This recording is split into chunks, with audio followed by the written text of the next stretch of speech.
Hi everyone, this is a bit of a weekend soldering project.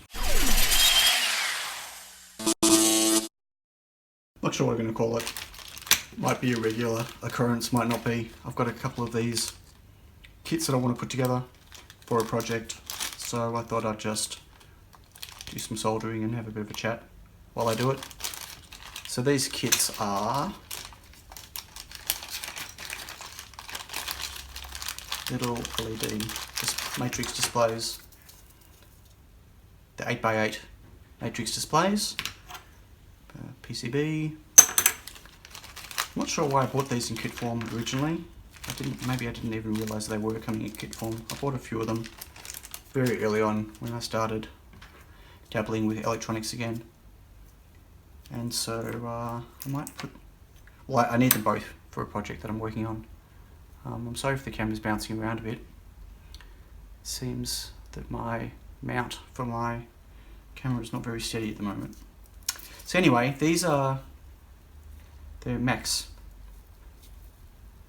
7219 based displays. So what that means is that this chip here is a Maxim branded chip.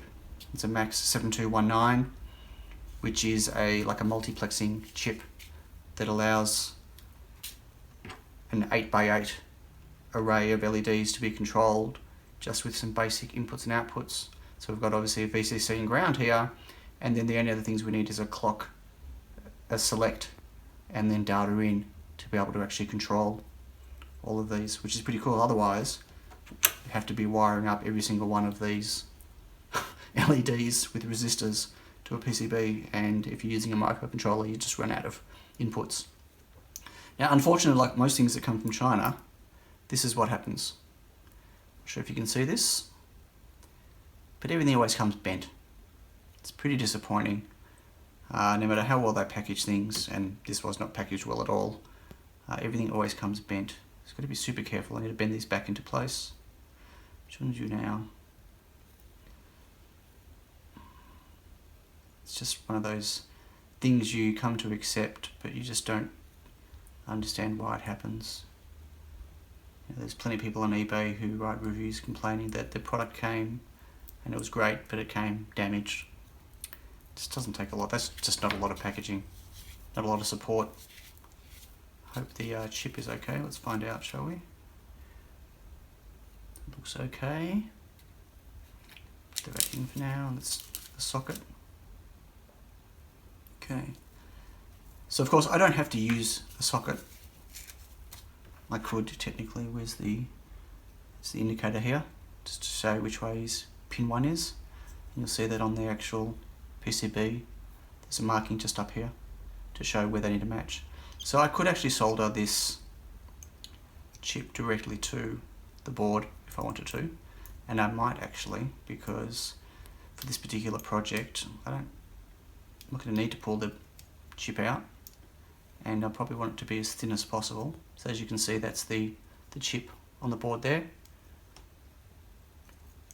But what this socket allows you to do is to, and there's no real direction on the socket, but there is a marker anyway, just so you can, the marker's there so you can put the chip in the correct way.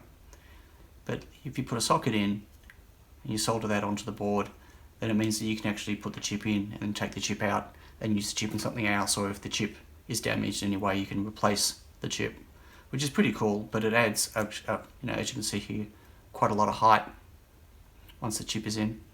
So I don't know yet whether I'm going to use the socket or use the chip. I don't know. We'll see. Anyway, so there's an assortment of things that comes with this board. We've got some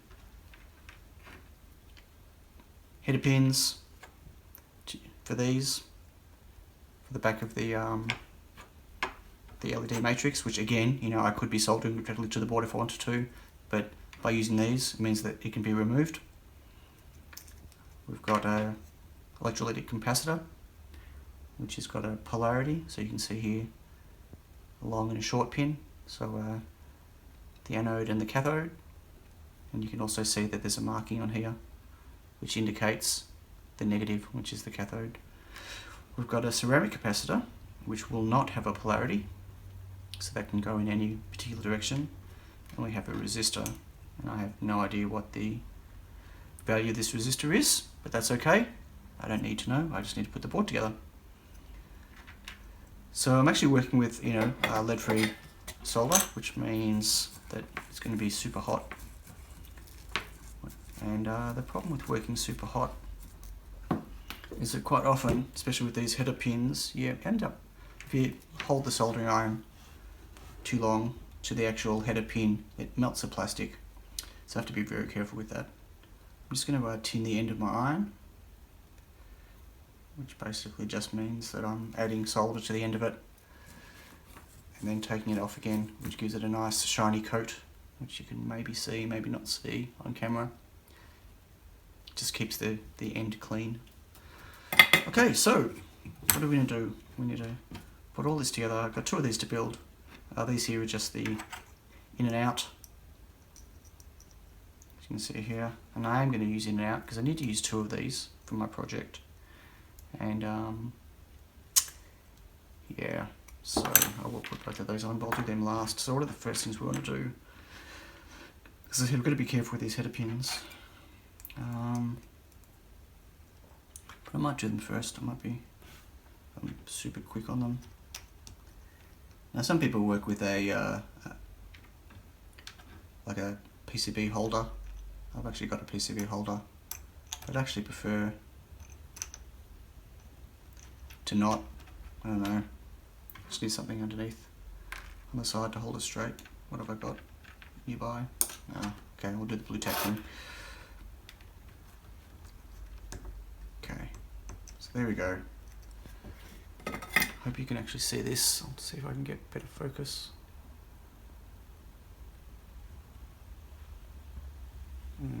Okay, it's about as good as we're going to get. That's okay. Once again, I'm not doing this with my fan or my magnifying glass, so but we should be fine.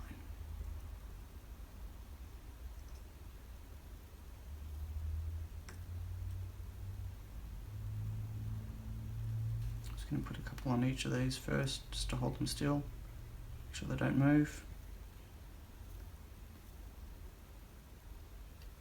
Hold my breath while I'm working because of the smoke.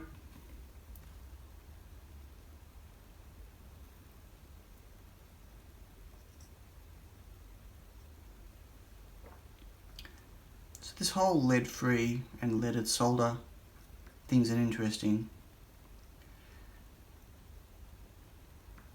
question, I guess, or discussion.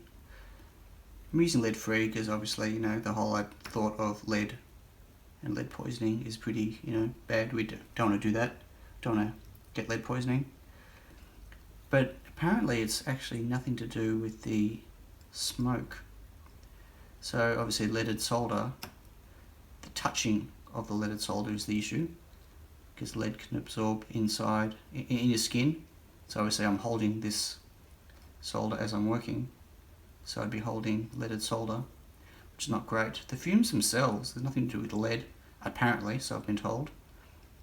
The fumes are bad for you because of the flux that's in the solder, which helps the solder melt.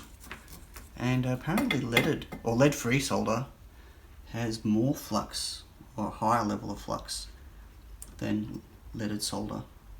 So potentially the fumes with lead-free solder is worse for you, which I didn't know, and I don't particularly like the sound of. Anyway, that's the headers in. So we also need to, let's put the socket in. We're going to use the socket. I feel like we should. I feel like it doesn't really make much difference, considering how high this is going to sit in here anyway. I don't know. What I'm going to do first is put these in just to see. I don't even know which direction is the right direction, but I'll worry about that later, because of course it can come out again. So with this in, wow, if I can get the pins in.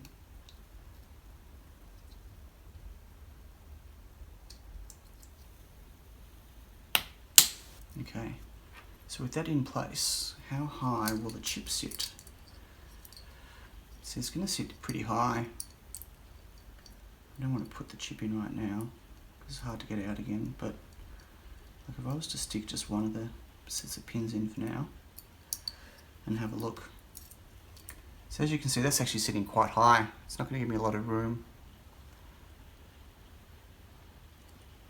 around the matrix to like mount the matrix inside something.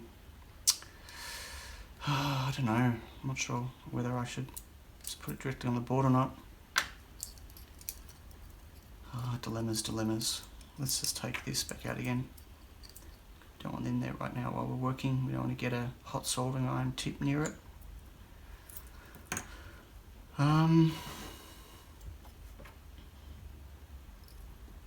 Yeah, okay. I'll put the socket in. I'll put it in and I'll use the socket. Twisted my arm. I'm sorry not doing this directly in the middle of the camera, folks, but I'm doing it where I can actually be comfortably see what I'm doing.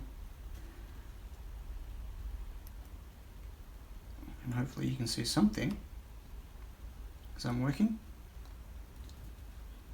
Maybe I need to zoom my camera in a bit more. Let me try that. Let me zoom the camera in if I can. Excuse the bouncing. Oh, no, that didn't work.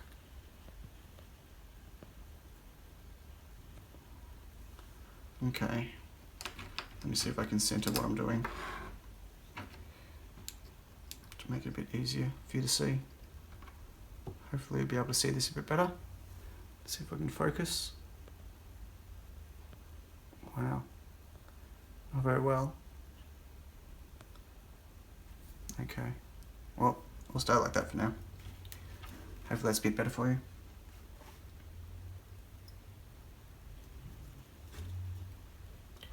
So I actually enjoy soldering, I have to say. I'm not overly fantastic at it. I've worked a few things in the past, but you know, it's not quite rocket science. So you know, but it's the whole, you know, you need to heat up the pad and the pin before you apply the solder to make sure that the solder's going to not stick to the iron but stick to the pad instead. And you know, don't put too much on, don't put too little on. Make sure that it's a nice clean nice clean mound of solder. I don't even know what the exact term is. You know, I'm just a hobby electronics guy, what do I know? But you know, I wouldn't call it therapeutic, but maybe it just appeals to the whole pyromaniac in me, the whole burning and melting things. I'm not sure, but it's definitely don't mind it. Be careful not to get my fingers too close. I've seen some people doing some soldering where they just get their fingers super close to the end of the solder. I think to myself, wow, you're going to burn your fingers off if you're not careful. Okay, looks pretty good. Give the iron a bit of a clean. Okay, so that is the socket. I mean, this is a pretty basic board. No, it's absolutely not rocket science. Okay, so we've got resistor, capacitor, and capacitor. Okay.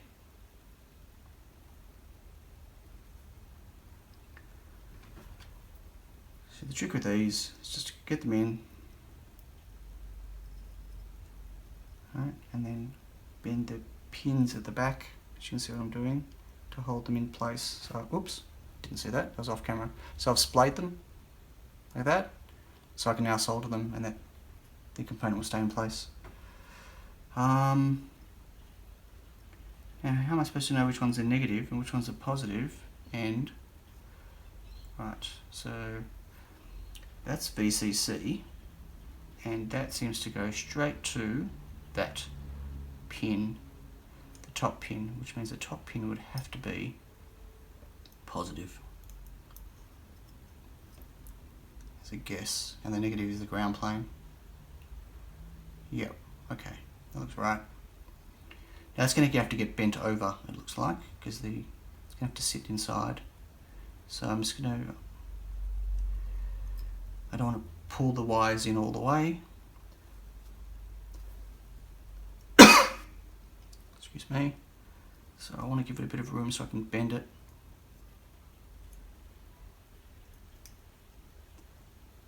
Okay, so now it's bent over, which means that the display will be able to sit on top. And I'll be able to solder that, and now the resistor. I might do these two first and chop them off and put the resistor in afterwards, because these are in the way of the resistor. Okay.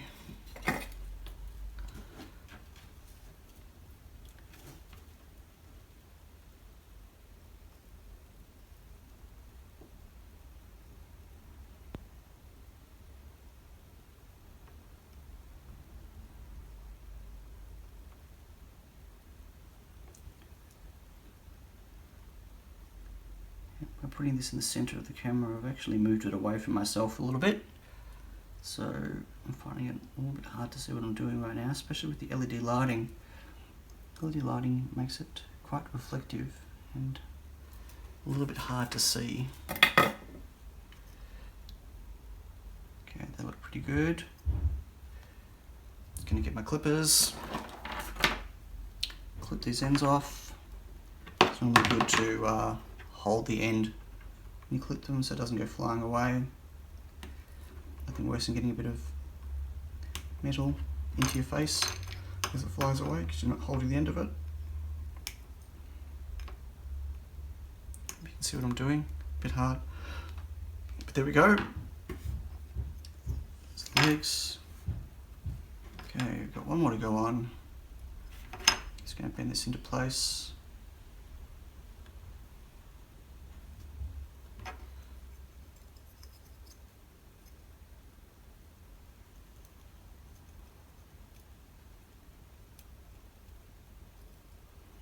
Okay. 1, 2, there we go. So there's our resistor. Okay, let's put it down.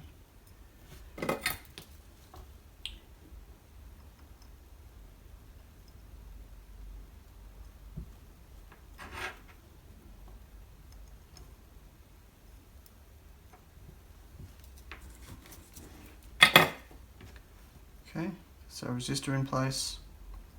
Wow, that wasn't a great job. It's fine, but I didn't get it in very deep, as you can see.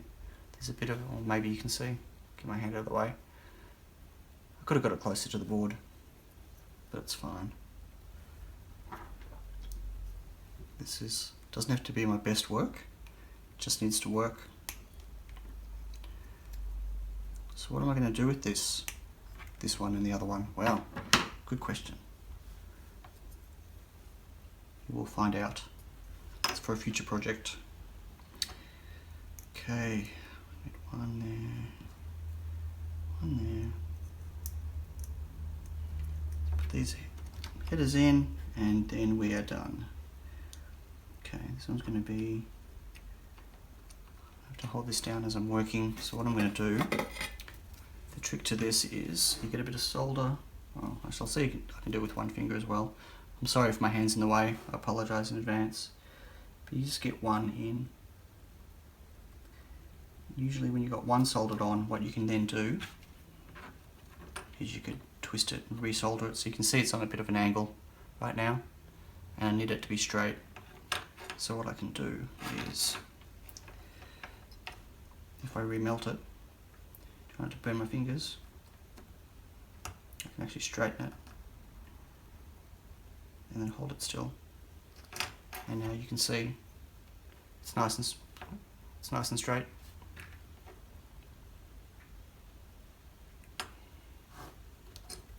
Okay.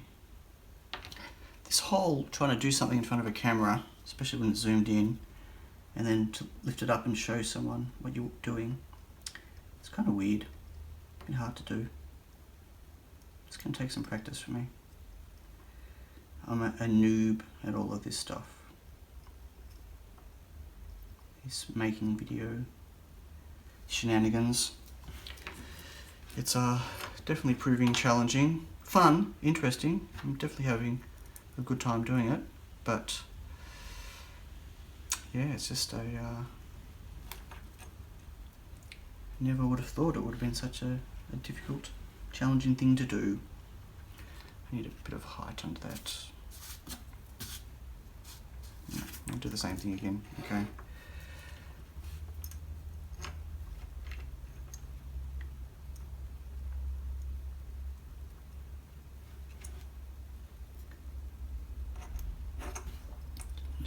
Straighten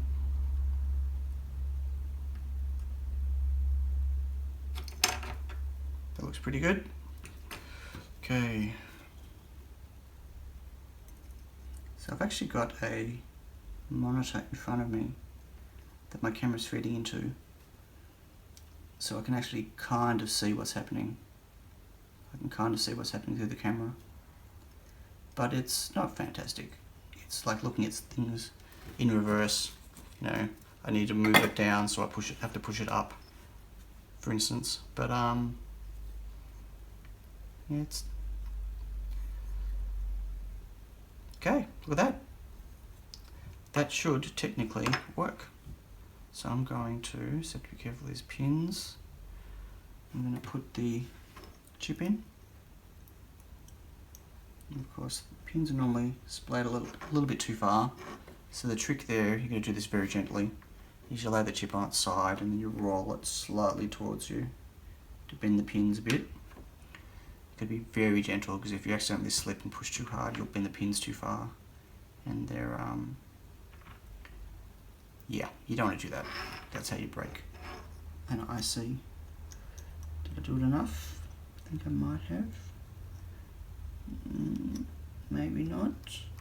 A little bit more. Better safe than sorry. Of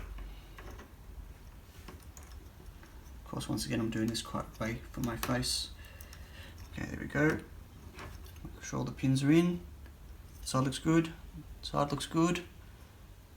The indicator at the top, as you can see, is in line with the indicator there. Wunderbar.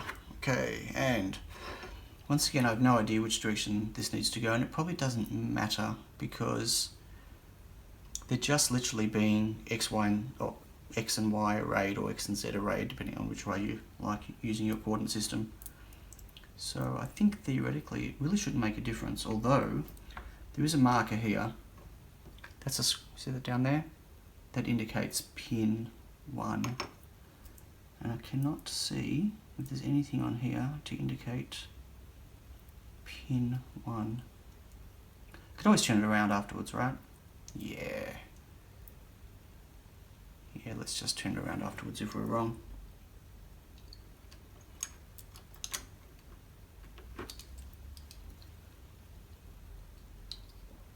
Okay, all the pins are in. I don't want to squeeze it down until I know that for sure that they're in. They look good. There we go. So that is one finished 8x8 matrix display. Okay, now I need to make another one. I won't make you suffer through that. Thanks for watching. Have a great weekend. See you in the next video. Oh, by the way, don't forget to subscribe and like, comment and share.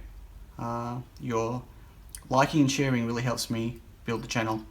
And as you can see, I'm a pretty small fledgling channel, and I could definitely use the help right now. Thanks very much. Bye.